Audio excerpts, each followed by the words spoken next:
Welcome to Autism Knows No Borders. Discover what's possible when people impacted by autism inspire change and build community. Together with the Global Autism Project, here's your host, Rachel Harmon.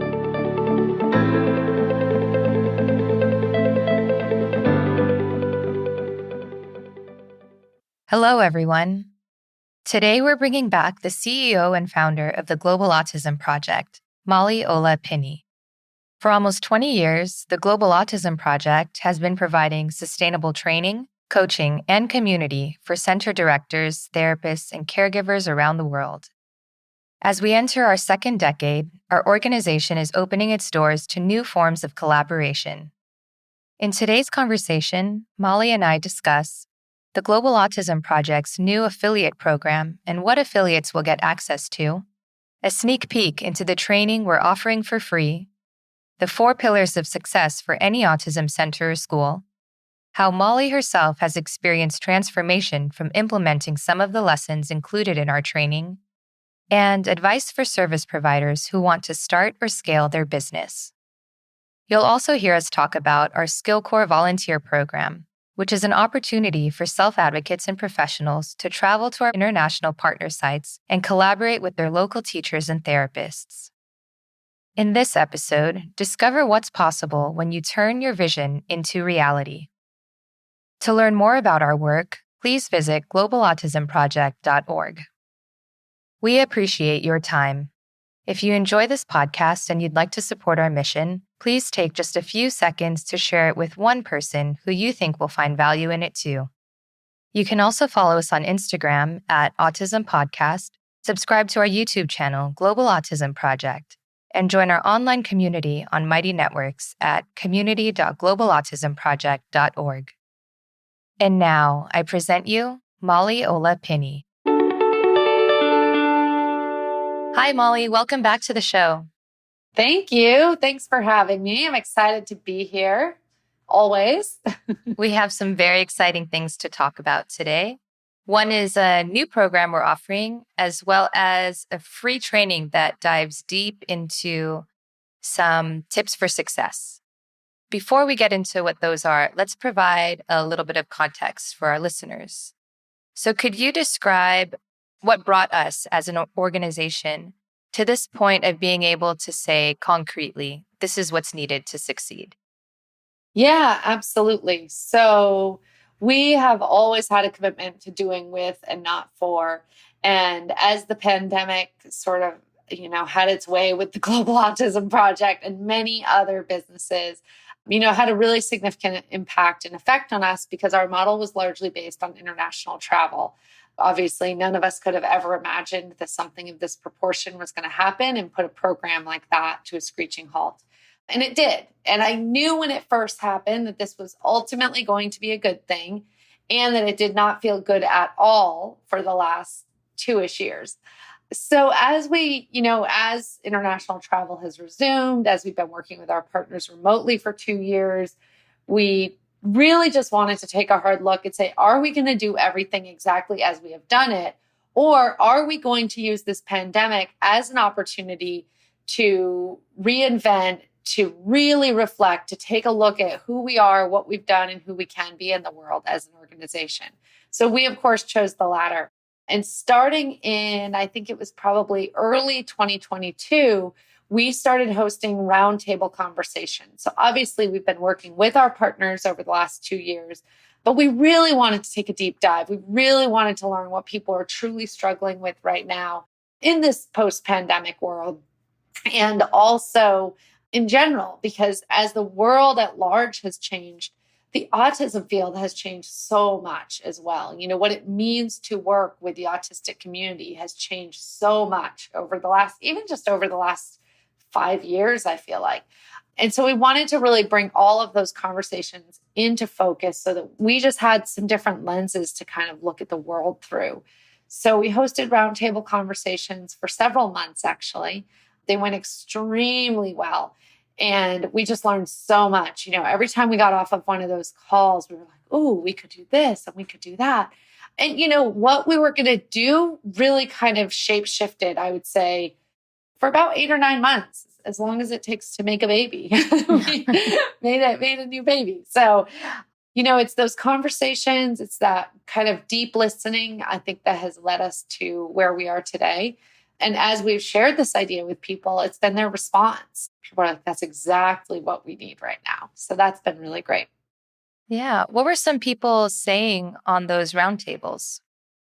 We heard a lot about feeling like people needed a community. They needed a place that they could go where they could get information that was accurate, that was effective. They needed some kind of training that made sense for where they were in the world. A lot of the video trainings, a lot of the, even just the YouTube content out there is all US-based content. We heard a lot about people looking for resources and looking for community. And we heard a lot of frustration about spending time online, looking for resources, looking to connect. There's a lot of people as well who are stateside who want to work internationally, who also felt like they needed some kind of training, some type of support in order to do that effectively. So those were kind of some of the main things that we heard. We heard, of course, from the autistic community that they really wanted to be more involved in general in what's being said to professionals in the field. We had some really great insight around what type of lessons would be helpful to people. So yeah, they were just great conversations. In the first 3 or 4, I felt like we heard new content and new ideas. And then we started to hear a lot of the same kind of themes, this theme of community, this theme of resources, this theme of connection. Mm-hmm. And so that's what we ran with. Got it. So now with all of this feedback, we were able to develop this new program. So it's like a big reveal. Could you share what that is? Yeah, absolutely. So we have a new program at the Global Autism Project. It's a brand new way to work with us. Previously, to work with us, you had to be a partner, and a partner had to be able to be a site where people could come and work 3 times a year to help provide in-person training. There were other barriers to partnership. It was a rather long runway to be accepted as a partner. And then, of course, we had this bottleneck where we as one organization can only have so many partners at this level at once. And so we've created a new level called affiliate. Great. So what are some things that affiliates will get access to?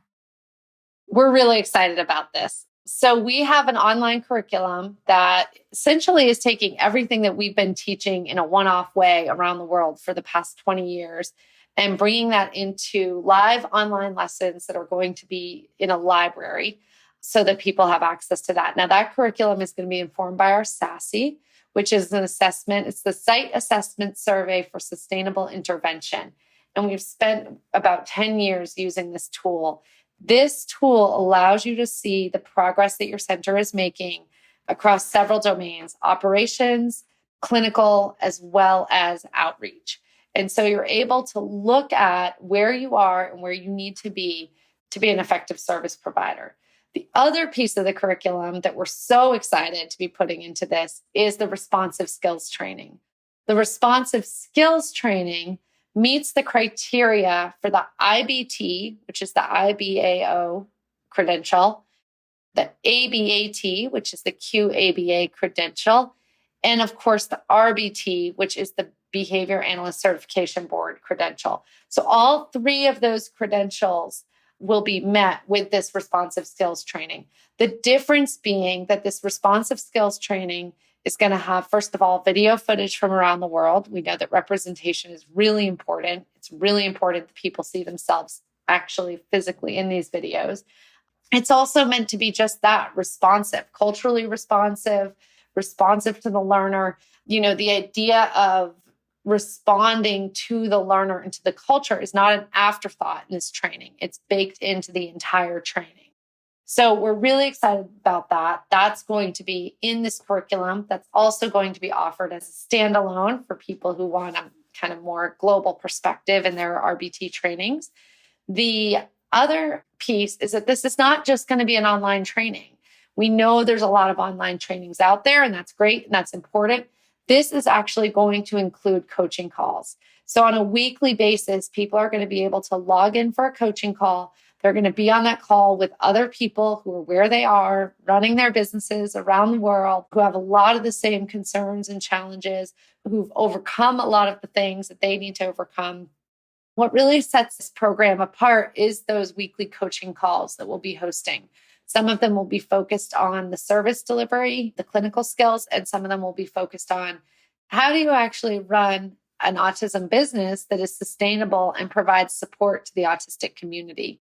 We're really excited to get this started. I think, the thing that we're most excited about is that community, is that when you join those calls, you're going to be talking with other people all over the world who are very much in the same place.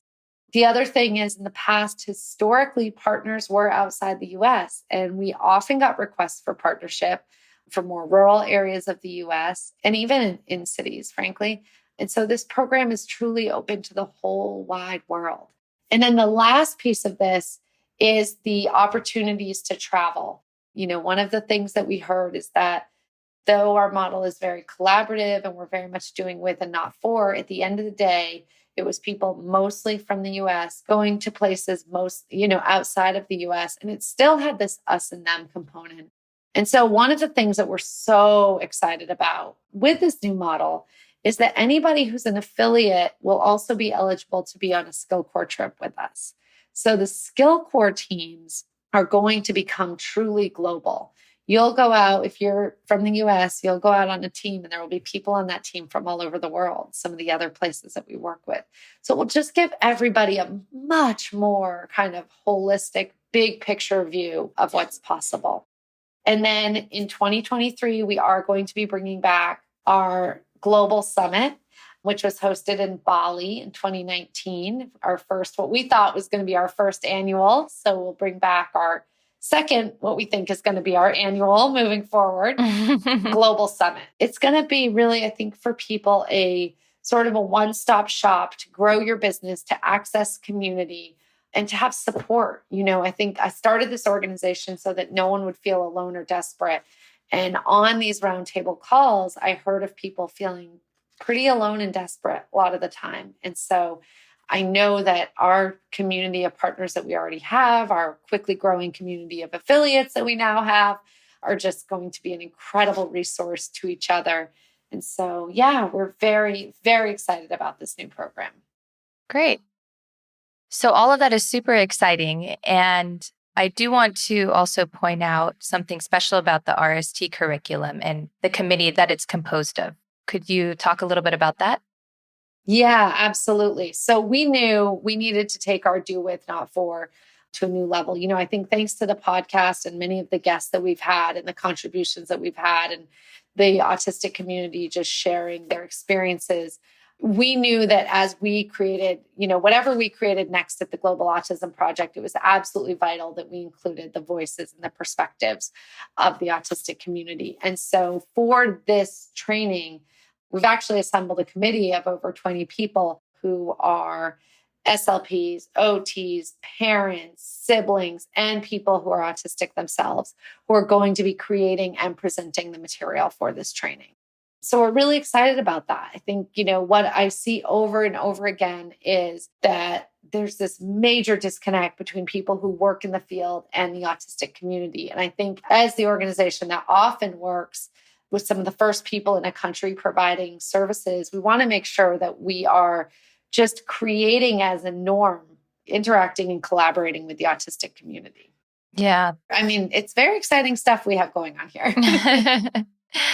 Yep. This is something that I hold very dear to my heart as being the kind of committee organizer, I guess, for the development of the curriculum. It's great to have so many different perspectives giving input into this curriculum so that it is not just a one-sided American biased training. This is something that's also culturally relevant for our partners who are working international. That's something that we've been getting a lot of feedback on in the past, is that a lot of the kind of cookie cutter training that's out there that people are finding online doesn't make sense for the cultures and communities that they live in. So we're really excited about this new responsive skills training, RST for short, so that just the world in general will be more culturally informed and providing best practice that is also informed by the autistic community. Yeah, absolutely. So how can those listening identify to see if this program may be a fit for them? Well, as I said, it's not a program that we're offering only internationally, right? We're international is the whole world now. Whether you're in the US or in another country, whether you're in a place that people want to visit all the time or a place that, people rarely come to, this is really designed for you if you feel like you are constantly trying to figure out what the next step is. If you feel like you're doing a lot of the same things over and over again, but just not making the progress that you see other people make in your business. If you feel like it would make a difference for you to have a roadmap, to have a community, then I think this training is for you. If you are somebody who wants to make a difference in the world, we've been doing that for a long time at the Global Autism Project. We've learned so much from our partners, so much from implementing different programs all over the world. And we're really excited to share those in our free training. Yeah. And I know that we've been offering some of those free trainings already. And through the roundtables, we've been hearing a lot of people feeling like they're alone doing this, right? Yes. Yeah. They're never going to scale up in their business. Yeah. But thankfully, there is another option, right? And so over the next few weeks, we'll be offering these free trainings, as you said, so you can start focusing on what you need to actually start or scale your business. Yeah, absolutely. And these trainings are designed to be actionable, right? It's come to the training with a piece of paper and a pen, because you're going to be getting just some really valuable information that you can take back immediately. You also get an invitation to apply for our newest program, which is the affiliate program. But yeah, we go over a lot of great things. We go over the 4 pillars that you need in order to build a successful business. I think, some of them may be obvious and some of them may be just not what you're thinking. On this training, I actually give you steps that you can take right now to build up your business within those pillars. Mm-hmm. Would you be able to give a little spoiler, a sneak peek? Yeah, absolutely. So one of those is collaboration. And I think when we think about collaboration, we think about finding people on Facebook groups that we can potentially connect with. We think about finding maybe people in our community. And in the training, we invite you to look beyond that and see who else you can collaborate with. And also really remind you to look for, are you collaborating with people who are doing something that you want to do? Are you talking with people who are going somewhere that you've not yet been and who are doing the same thing? We often hear, especially in communities where there aren't a whole lot of autism serving organizations, we hear about people collaborating with different businesses and working to learn from them. And the reality is that this is a very unique business model. So that's one of them. Another thing that we talk about is the importance of training and how you can get started with creating a training library for your team right away so that you're not doing the same trainings over and over and over again. We talk about your business model, the importance of a sustainable business model, why it's important to really have a business that sustains and the ethics of that, really. And then we also talk about the importance of you being a spokesperson or a recognized person within your community. I think this is often overlooked. I know for me personally, this was overlooked for a really long time. I was like, the work's not about me, it's about the kids. And we talk about how to get started with some of that in a way that can work. So great. Yeah. So Molly, how have you experienced transformations from implementing some of these lessons?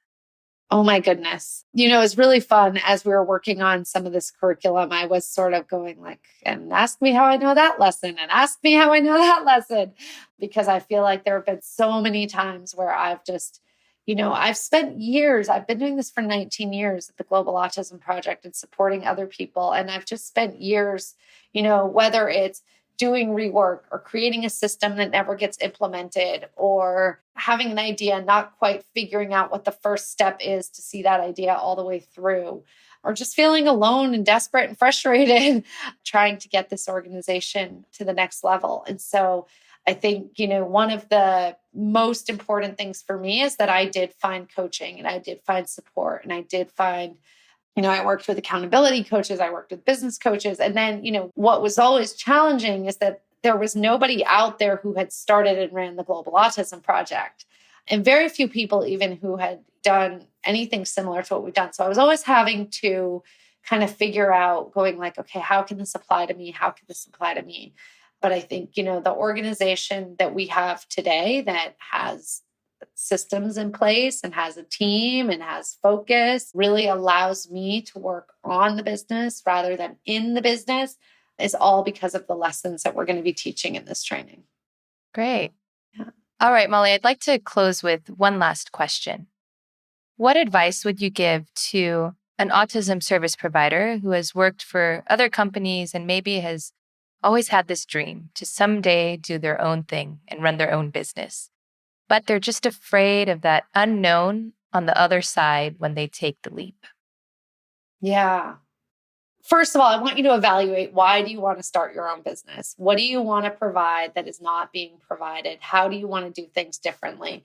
I also think there's something to be said for working in an organization and learning all that there is to learn before going out on your own. All that being said, as an entrepreneur myself, I know that there is no perfect time. And we really do have to start before we're ready. There's not going to be a ready. And so I think, just really looking at, what do you want to provide? Why do you want to provide it? Do you want to provide better working conditions for staff? Do you want to provide higher quality services for kids? What is kind of your driving force? And then taking that leap and immediately surrounding yourself in a community of people who have done it before, because it's challenging. We often say that entrepreneurs are the only people who will not work 40 hours a week for somebody else and will gladly work 80 hours a week for themselves. And so, certainly through these trainings, we're getting you out of that 80 hours a week so that you're able to work on your business in a way that's sustainable. But in the beginning, listen, it's challenging. You start out with this totally uninformed optimism, and then you get to this place of informed pessimism. And then you get to this place of informed optimism. And just that curve is, it's exhausting. So if you have an idea in your heart, if you have something that you want to do, my advice is to start it. I think it can be really tiring and really stifling to stay small and to play small.